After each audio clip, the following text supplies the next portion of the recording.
Madeley Court Hotel is a converted 16th century manor house in the heart of rural Shropshire. Sitting behind a turreted entrance at the end of a sweeping drive and surrounded by landscape gardens, the establishment boasts spacious rooms with four-poster beds and a lounge area overlooking a lake. High ceilings, exposed timber beams, open fireplaces, and original features seem to epitomize period grandeur. Could there, on the face of it at least, be a more idyllic setting? "We love living here," said a young man outside. Note, he said living, not staying. The young man, Jasmine Hikami, is from Iraq, and he has been sharing a room here with his brother and father for the past 4 months. They are among up to 300 migrants who have been placed at the historic venue on the outskirts of Telford. The Madeley Court official website, promising superb service and cuisine, suggests the hotel is still open for business for paying guests. It isn't.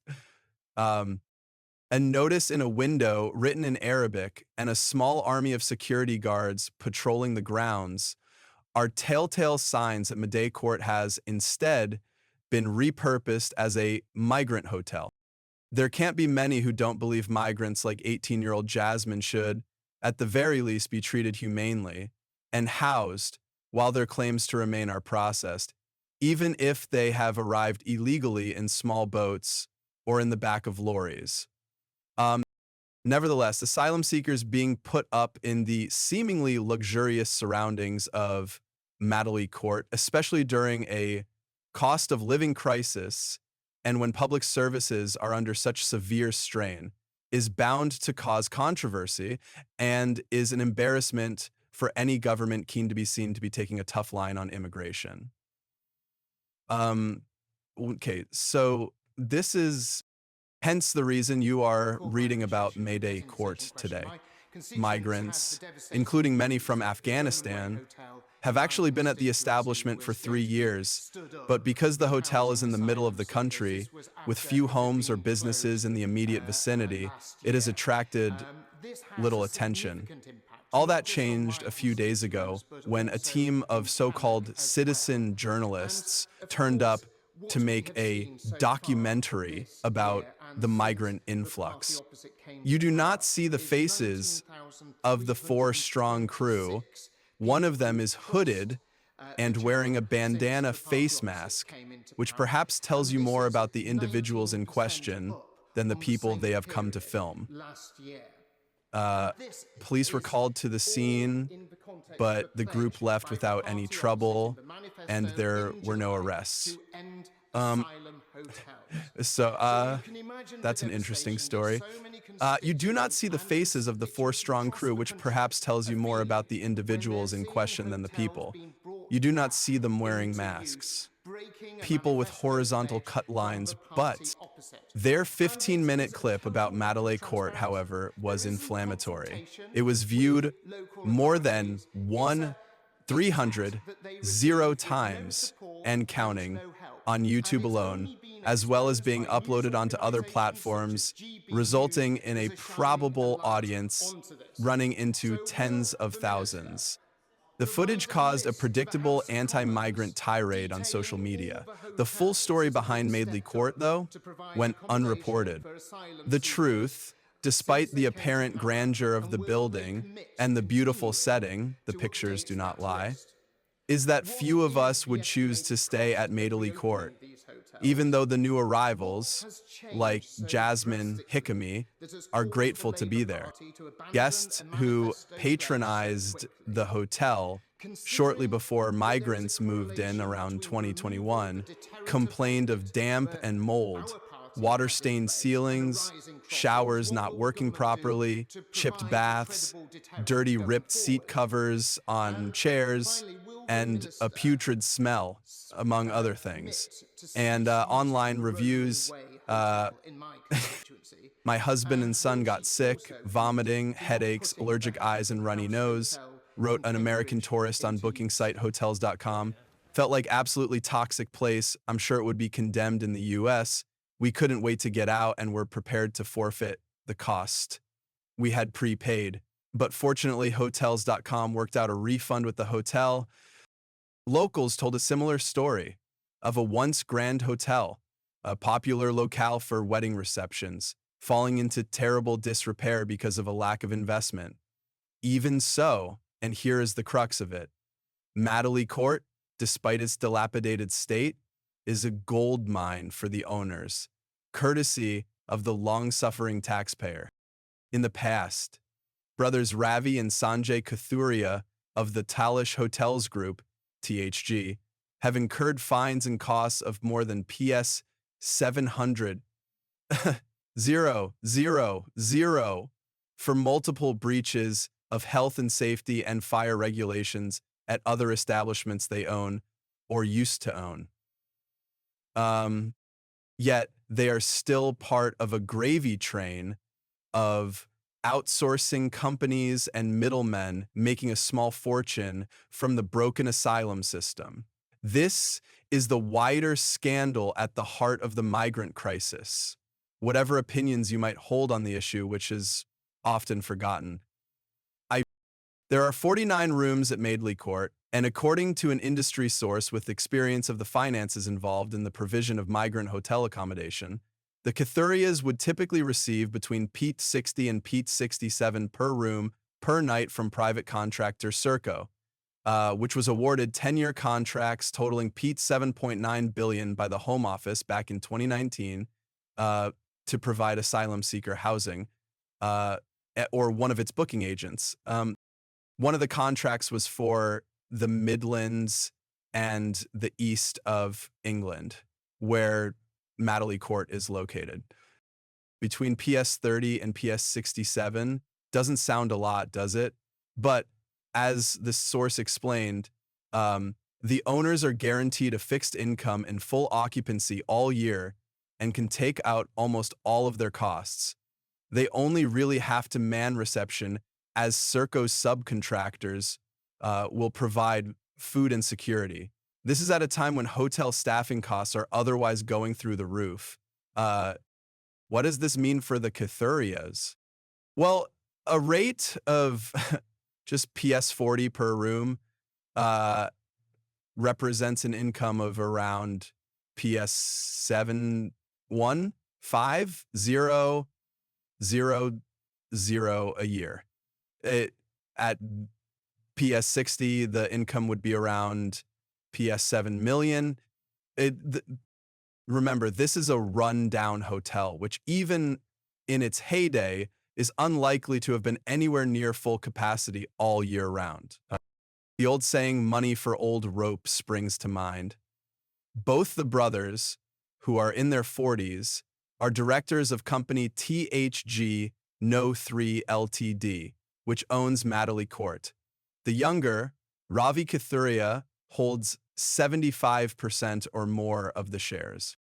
The company's most recent filed accounts show shareholder funds, the amount of company assets that belong to shareholders, soared tenfold from P74840 in 2021 when the hotel opened its doors to migrants to P74714 in 2022.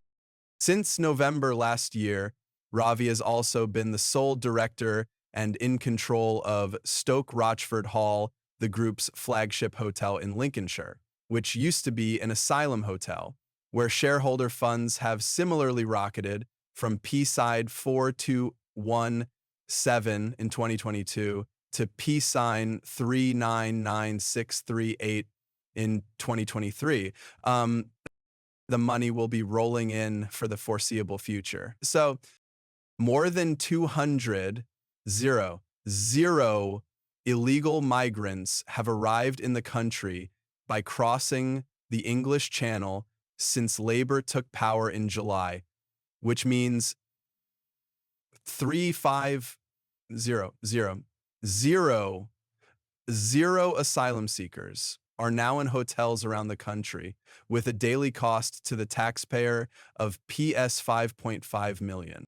It is invariably the less reputable hotels who take the government's 30 pieces of silver. because the most reputable ones, lockdown aside, have no need to. So, individuals with notorious track records like Alex Langsam and Nicholas Van Hoogstraten continue to have their pockets lined with public money, like the lesser-known Couturiers. Langsam is the octogenarian who founded Britannia Hotels, voted the UK's worst hospitality chain for the past 11 years by the Consumer Group, which, and Hoogstraten is the country's most infamous slum landlord who has been linked to a string of hotels on the south coast. Of course, the Cathoria brothers, who started their careers as waiters and cite Richard Branson as an inspiration, live in vastly different circumstances in impressive detached homes in the smart suburbs of Coventry. Uh, but they have people because they are becoming peds of three. They bought Madeley Court for an undisclosed sum in 2017. At the time, it was their sixth acquisition in just over a year, bringing the total number of hotels in their portfolio to 13. We clearly believe there is opportunity for growth in our recent acquisition, Sanjay Kathuria said after completing the deal. We are very much a hands-on management team and look forward to enhancing and promoting this beautiful historic building and the facilities it has to offer. While the ownership has changed, the highest standards of service will remain. His comments could not be more ironic in the circumstances. For the hotel, offering both the facilities of a modern hotel and the ambience of a beautiful manor house in countryside surroundings in its pomp, needed an immediate upgrade, it was generally agreed. I wish I had it. The hotel did have a great function room and is in a good location, said a former business associate. The wedding trade was building up, but there were some fundamental issues that you would not expect at any such hotel, let alone on your special day. Someone who attended a wedding at Madeley Court before the brothers took over spoke of it being run down, lacking the elegance you would expect from a country mansion with tired, dated furniture, and it was freezing cold. Few that day could have imagined, however, that it would end up becoming a sanctuary for migrants and a target for right-wing agitators. So many will ask why the Talash Group is still housing migrants in light of the company's history.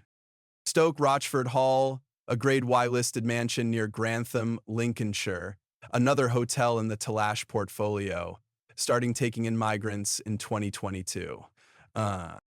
This was despite 2 years earlier, the company being fined Peace 2.0, 3.0, and ordered to pay costs of Peace 3.0, 606 for 8 breaches of health and safety regulations. A routine inspection of the hotel by a council official discovered dangerous exposed cables in the bathroom of one room and in the kitchen, as well as a failure to implement measures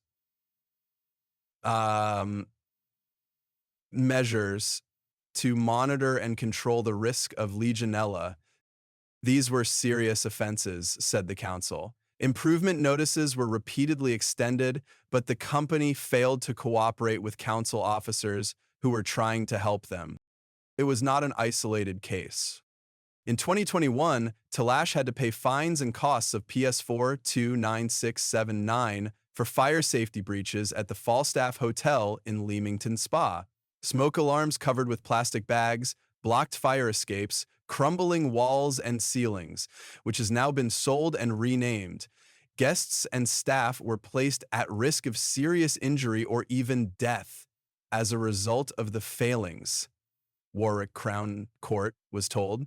And in 2012, the group was slapped with fines and costs of more than PS 500 zero after admitting a catalog of health and safety shortcomings. at the now derelict Aylesbury Hotel in Coventry. Ravi and Sanjay Kathuria were approached for comment both at work and at home. A spokesman for Serco, whose contract to accommodate migrants covers those staying but was not responsible for the state of the Talash hotels, subject to prosecutions, said, Serco has a great deal of experience and strong understanding of market rates, and we are confident that we are paying fair rates for hotels to ensure value for money is achieved. Back in Shropshire, there is anger that Madeley Court has become a migrant hotel.